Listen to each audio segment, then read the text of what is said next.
What is going on, everybody? In today's video I'll be showing you how to play with Persephone, man, so y'all can make them big girl Persephone plays. Persephone is one of those gods that I have diamond rank because once you learn how to play with Persephone, bro, you are literally unstoppable. I wouldn't say unstoppable, but you're pretty damn strong. You're probably one of the strongest characters in the game just because Persephone is like zone offensive defensive god, bruh. Just because you got that dash to get away and you have your plants to like go on the offensive, you have your ult that just traps everybody in place. So you're honestly just one of the best characters in the game if you're playing with Persephone. The thing is, she is a hard character to master. So before I begin telling you guys how to play Persephone and what her abilities do, the order that which I level up her abilities, I always start off with the X first regardless. And what I do next is I buy my square, I buy the circle, then I finish off my X. Obviously I'm going to get my ult when I can get it, you know. So I finish off my X, and always get your ult when you can get it, and then I finish off my square and I get my circle last, and that is how you level her up. So beginning with Persephone's passive, this pretty much allows her to have 25 plus seeds, and every time she has 25 seeds, if she dies, she can enter like pretty much like an after death state where she can continue fighting for 8 more seconds. The thing about this state is that she does 60% reduced damage, and this can also be canceled before you actually go into the state. So if you just die, you can immediately press R1, or if you're on PC, whatever your cancel button is, just before you enter that state, and she like gets back up. Additionally, with her passive, every time you have more than 25 seeds, if you go back to the fountain, doesn't matter if you die, doesn't matter if you teleport there, doesn't matter. As long as you go back to the fountain, all those extra seeds will be used, and it will give you extra gold, and it gives you 3 gold per seed, and you can hold up to 100 seeds. So that is Persephone's passive. Going on to her next ability, Bone Rush. So Persephone's ability, Bone Rush, pretty much just literally what it is. Like, you conjure a bone and he charges forward. The thing about it is that it falls over, but it does like a little bit of splash damage. As you can see, that it leaves a skull on the ground, and that skull pretty much becomes part of your X, which is your harvest. So the second ability that Persephone has is Harvest, and this is what makes Persephone so difficult to play, because she places a skull on the ground and you use your basic attack to activate it. Now the thing is that this skull has 3 different stages. The first stage, when you put it on the ground, is just a regular skull on the ground. If you use the basic attack, it will heal you. Now if you place another skull on the ground, after 2.5 seconds it becomes an exploder, and you can activate it and it will blow up. The third stage is after 16 seconds, it turns into a flower that can run and chase your enemy, and that is this, what you call a walker. And it will chase the nearest enemy. If there's no enemies nearby, it will go after minions. So you see how it hits Odin, and it has a pretty decent range. So if I place a few of these right now, all right, so you see that I have walkers now after 16 seconds. So what happens now is I can keep calling all these in. So if I activate this, bam, it'll go to the closest target, so they'll all hit this middle Odin. If there's multiple enemies around, it's really gonna just go after whoever is closest. Now the thing to know about Persephone's Harvest, if you have your exploders or your skulls or whatever close together like this, if you activate one of these, it will activate both of them just because they're so close in proximity. So if I call one in, both of these are going to go flying at the nearest enemy. So, or all 3 of them actually. So what you can do now that you know this, if there's somebody that is nearby you and you're trying to get a kill, you call in all of these together. And if they're close by, you can literally just activate one of them and they will all blow up. So bam, they all blow up and they'll do a bunch of burst damage. Now what they did to just nerf this ability just a little bit, it's always been a thing with Persephone, just because this ability hits extremely hard. So if somebody gets hit by multiple flowers rapidly, you do reduce damage each flower. As you can see at the bottom, it says reduce damage 40, 64, and 78%.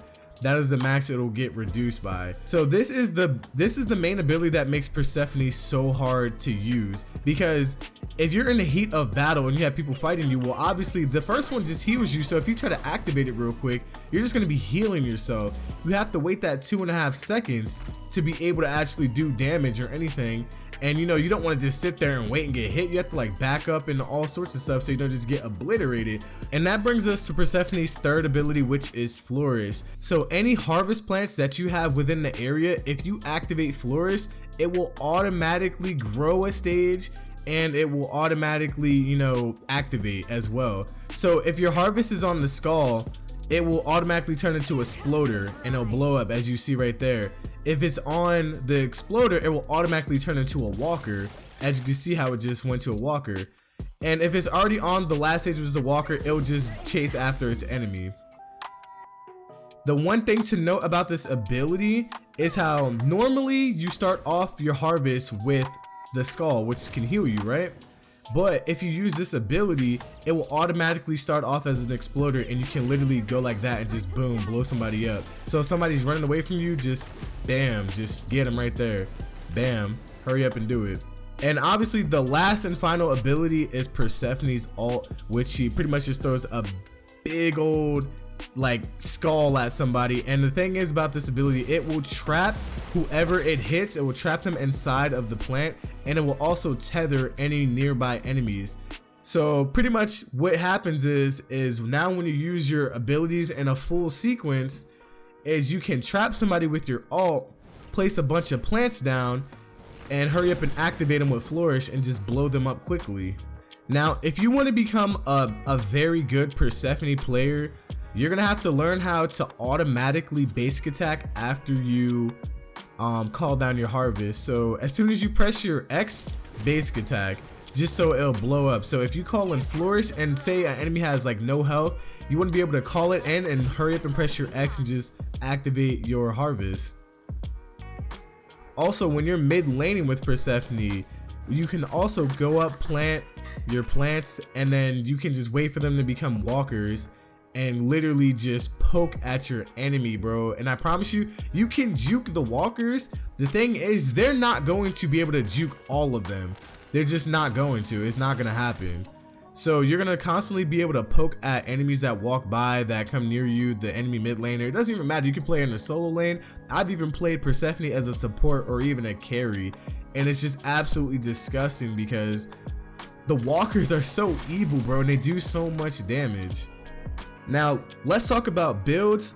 Now playing with Persephone, obviously when you're playing mid lane, you always want to start off with the Mage's Blessing, and then I start off with the first part of Chronos Pendant, and I also get 3 health potions and 2 mana pots, and that is how I start off my matches. But for the most part, what I do is I always start off with boots. The next thing I get is Chronos Pendant, and the only reason why I do that is because Flourish is probably the best ability that you have to actually get kills. Like Flourish is going to be the reason why you actually get kills. And with me saying that, you're probably like, well, why do you level it up last? And it's only because the square and the harvest do all the damage. The thing is that this still has a cooldown at the end of the day. I can't just like constantly activate it, you know? So Flourish is probably the most useful ability that you have, and that will get you the majority of your kills. Do not sleep on Flourish. Do not try to savor it. I remember when I was first learning Persephone, I always tried to save my Flourish, but no, you always want to activate it. And also, one thing to also mention is you don't want to try to place all your plants down. Like say you have all 6 of your plants, you don't want to try to place all of them down and try to blow them up, because by then the enemy's probably out of the area, or if you call them inside your ult, they're probably about to get out of the ult. And most of the time when you call them the ult, you want them to be on exploders and not walkers, just because the exploders just do so much more damage in my opinion. The walkers do tend to miss a lot, especially at close range. Just like a simple like forward juke and you can literally juke the walkers. So like I said, I start off with the shoes of focus for the cooldown. I start off with Chronos, so I'm already at 30%. And like I said before, normally I would have Mage's Blessing, so I'm at 40% by then. The next item I like to get is Banecroft, just because that lifesteal is very beautiful. Also, when you're low on health, you do obviously more damage the lower your health gets. And the thing that people don't realize is that when you go into that after death state, if you die and you have your passive at 25 seeds, you will do more damage. Your damage is no longer reduced by 60%. It's more like 35 or 45, whatever one it is at that point. What I also get is Rada to Hootie, but that is not what I get after Bancroft. I usually get Spirit of Magus because the new Spirit of Magus is obviously broke. They take 7.5 increased damage from all sources. Then I get Rada to Hootie just because it just makes it even more stronger. Enemies below 50%.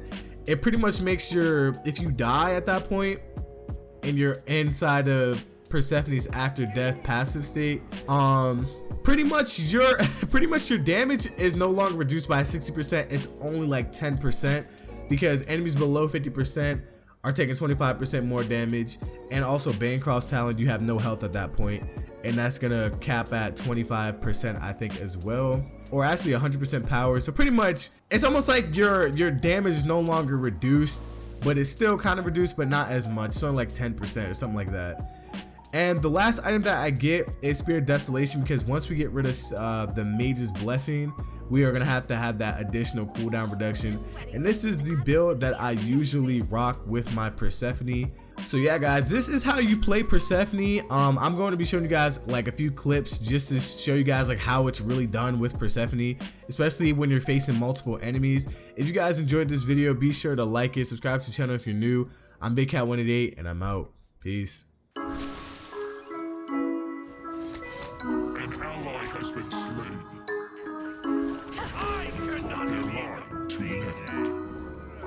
The underworld open. Press the note.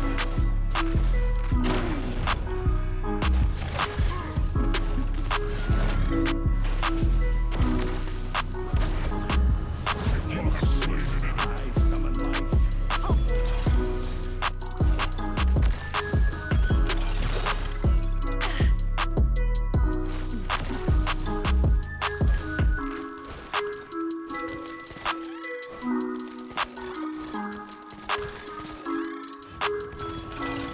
This art here.